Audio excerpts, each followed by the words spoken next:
India के समर्थन में मायावती का बड़ा बयान। तीसरे मोर्चा का हिस्सा नहीं बनेगी बीएसपी। इंडिया गठबंधन में शामिल होने पर किया बड़ा ऐलान। बीएसपी को लेकर डरी दिख रही है बीजेपी। लोकसभा चुनाव करीब आते आते इंडिया गठबंधन में अब नए दलों की एंट्री तेजी से होने लगी है। साफ दिखाई दे रहा है कि इंडिया अब सत्ता में आ रहा है और इसका डर बीजेपी नेताओं के चेहरे पर साफ साफ दिखाई देने लगा है। बीजेपी अब उन दलों से गठबंधन की तैयारी में है जिन्हें वो धोखेबाज, दगाबाज, घर का बेदी तक बता चुकी है। खुद पीएम मोदी ने ऐसे बयान दिए जिनमें बीजेपी के नेता अब कन्नी काटते दिखाई दे रहे हैं। बीजेपी हर उस दल के दरवाजे पर दस्तक दे रही है जो इंडिया में शामिल नहीं हुआ है।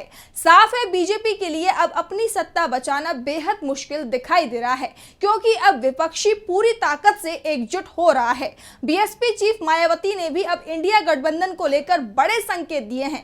वैसे बीएसपी चीफ की तरफ से कहा जा रहा है कि वो अकेले ही चुनाव लड़ेंगी। वो लगातार इसी तरह का बयान देती रहती हैं, लेकिन बीएसपी की रणनीति देखने से साफ है कि बीएसपी अब इंडिया गठबंधन में शामिल होने को तैयार है। सिर्फ केंद्रीय एजेंसियों के दबाव के चलते बीएसपी समय का इंतजार कर रही है, क्योंकि बीएसपी नेताओं को एहसास है कि विपक्ष में शामिल पार्टियों में बीएसपी उन चंद पार्टियों में शामिल है जिनके खिलाफ केंद्रीय जांच एजेंसियों ने पिछले 5 साल में कोई नया केस दर्ज नहीं किया है। और अब जो खबरें आ रही हैं उसमें साफ है कि लोकसभा चुनावों का ऐलान जो 15 मार्च के आसपास हो सकता है, उसके बाद मायावती इंडिया गठबंधन को लेकर बड़ा फैसला ले सकती है। वैसे फैसला क्या होना है, इसका संकेत सपा और कांग्रेस की तरफ से दे दिया गया है और अब मायावती के तरफ से भी इसे लेकर बड़ा बयान आ गया है। तो क्या कहा है बीएसपी चीफ ने, जिससे बीजेपी कैंप में मच गई है हलचल, इसी को लेकर आज हम करेंगे बात। नमस्कार, मैं हूं आपके साथ मानसी।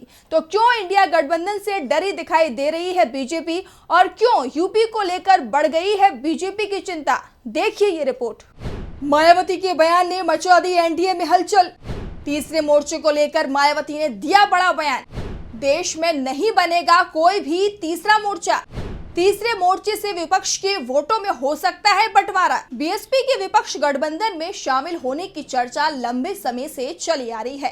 वैसे बीएसपी चीफ ने हमेशा अकेले चुनाव लड़ने की बात कही है, लेकिन मायावती को लेकर ये कहा जाता है कि वो हमेशा अपने पत्ते सबसे आखिरी में चलती हैं। वो कब क्या करेंगी इसका पता दूसरे दलों को नहीं लग पाता है। 2019 में जब उन्होंने सपा से गठबंधन तोड़ा तो हर कोई हैरान रह गया था। इससे पहले जब उन्होंने सपा से गठबंधन किया तो हैरानी उससे ज्यादा हुई थी, क्योंकि मायावती इससे पहले सपा नेताओं के नाम लेने तक से बचती थी। ऐसे में अब चुनाव के ऐलान से पहले एक बार फिर मायावती का बयान सामने आया है। उन्होंने भले ही एक बार फिर कहा हो कि बीएसपी अकेले चुनाव लड़ेगी, लेकिन ये साफ कर दिया है कि देश में कोई तीसरा मोर्चा नहीं बनेगा और ना ही बीएसपी तीसरे मोर्चे का हिस्सा बनेगी।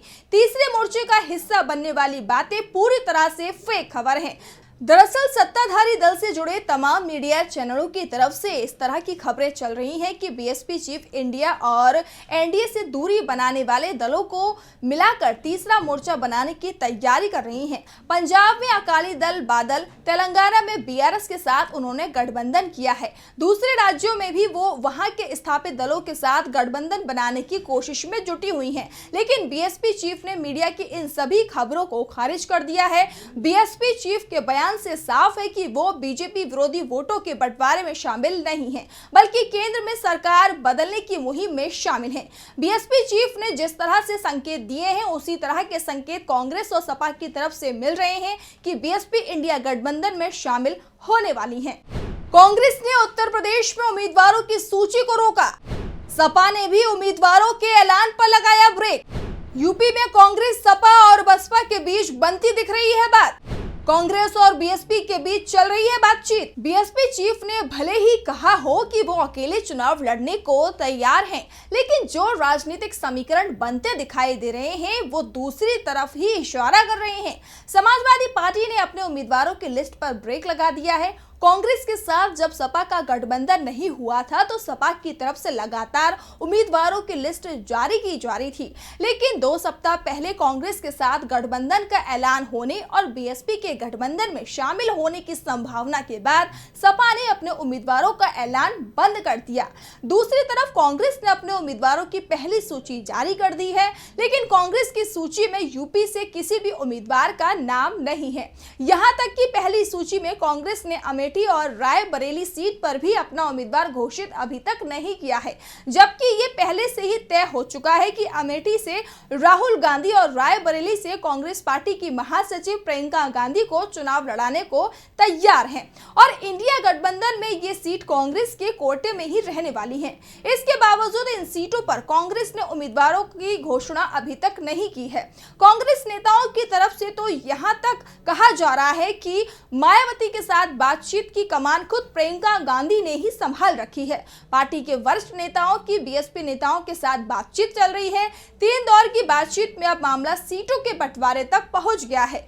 कहा तो ये भी जा रहा है कि बीएसपी के साथ 25 सीटों पर सहमति भी बन गई है और इस गठबंधन का ऐलान 15 मार्च के बाद किया जाएगा।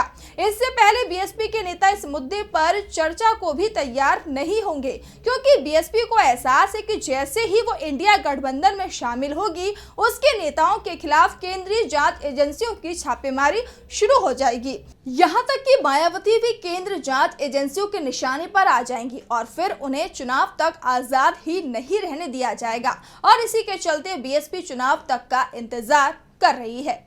चुनाव के ऐलान के बाद बीजेपी को चौंकाएगी बीएसपी। बीजेपी को यूपी में अपनी रणनीति बदलने का मौका नहीं देगा इंडिया गठबंधन के आगे पहले से ही कमजोर दिख रही है बीजेपी। यूपी में बीजेपी को घेरने का इंडिया ने बना लिया है मास्टर प्लान। बीजेपी के खिलाफ इंडिया गठबंधन ने मास्टर प्लान तैयार कर लिया है। खास तौर पर यूपी में बीजेपी को चौंकाने की तैयारी कर ली गई है। बीजेपी जहां यूपी में अपने अधिकांश उम्मीदवारों का ऐलान कर चुकी है, वहां बीजेपी खुद को फंसी हुई दिखाई देने लगी है और अब वो बची हुई सीटों पर कई सांसदों के टिकट काटने की तैयारी कर रही है। तो दूसरी तरफ इंडिया गठबंधन मजबूत रणनीति बना रहा है, जिसके बाद साफ हो गया है कि बीजेपी के लिए इस बार यूपी में बहुत मुश्किल खड़ी होने वाली है। सपा का पीडीए हो या फिर राहुल गांधी के नेतृत्व वाली भारत जोड़ो न्याय यात्रा, इससे यूपी में सबसे ज्यादा समर्थन मिला है। दलित, आदिवासी, अल्पसंख्यक और ओबीसी वर्ग पूरी तरह से इंडिया गठबंधन की तरफ आता दिखाई दे रहा है, जिसके बाद इंडिया गठबंधन के आगे बीजेपी कमजोर दिखाई देने लगा है। ऐसे में बीजेपी विपक्षी दलों में लगातार सेंधमारी की कोशिश कर रही है, लेकिन इसमें भी उसे बड़ी सफलता नहीं मिल पाएगी। कुछ पुराने चेहरों को छोड़ दिया जाए तो बीजेपी को बड़ी सफलता नहीं मिल रही है। फिलहाल अब नजरें 15 मार्च के बाद देश में होने वाली राजनीतिक बदलाव पर है और संकेत साफ है कि जो भी बदलाव होगा वो बीजेपी को सिर्फ चौंकाएगा ही नहीं बल्कि डराएगा भी और इसका असर अभी से दिखाई भी देने लगा है।